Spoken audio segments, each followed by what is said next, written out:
as well as peace be upon the prophet of God. I let you know I'm in Orlando. I did the shootings. Dispatcher, what's your name? Shooter, my name is, I pledge of allegiance to, and that's been omitted. Dispatcher, okay, what's your name? Again, the shooter says, I pledge allegiance to, this has been omitted, may God protect him, and he's saying this in Arabic on the behalf of this terrorist group that investigators chose to omit. And then he says he's in Orlando. I want to bring in Peter Bergen. You've read through this. Nowhere in this transcript do I see anything about homosexuals, gay people, lesbians. What does that tell you, Peter? Well, I think this will help reframe perhaps a little bit about how we consider Omar Mateen's motivation. I mean, there's extensive discussion in Arabic on these transcripts. There's extensive mentions of his pledge of allegiance to ISIS or Omar Baghdadi, even though it's omitted from the transcript we've received. He talks about the bombings in Syria and Iraq.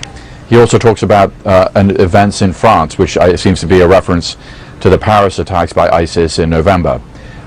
So I think this, at least in terms of what he was saying to the 911 operator, certainly indicates that he was doing this for religious motivations and doesn't mention, as you say, Carol, anything about gays, homosexuals, or anything, or any of these kind of other motivations that we've sort of deemed to be part of this potentially. And you know, the one caution here, of course, these are partial transcripts.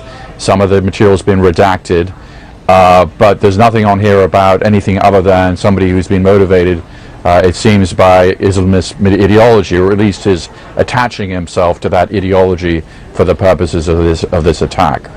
Yeah, the FBI is going to hold a news conference at the top of the hour, so I want to get right through this so quickly, Evan.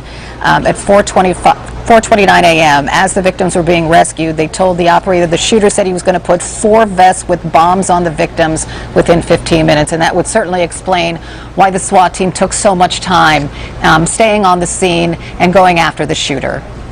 That's right, Carol. There's been a lot of misunderstanding, I think probably from the first day, about how long this ordeal went on for these victims, especially the people who were stuck inside the bathroom with him, which was his final stand, so to speak. Many people in that bathroom died, but the police were able to rescue a lot of people, and the question was why it took so long. Well, there wasn't any more shooting after the first initial exchange of gunfire. A lot of the people who died, unfortunately, died right when he first started this attack, Carol. All right, I got to end it there. Evan Perez, Peter Bergen, thank you very much.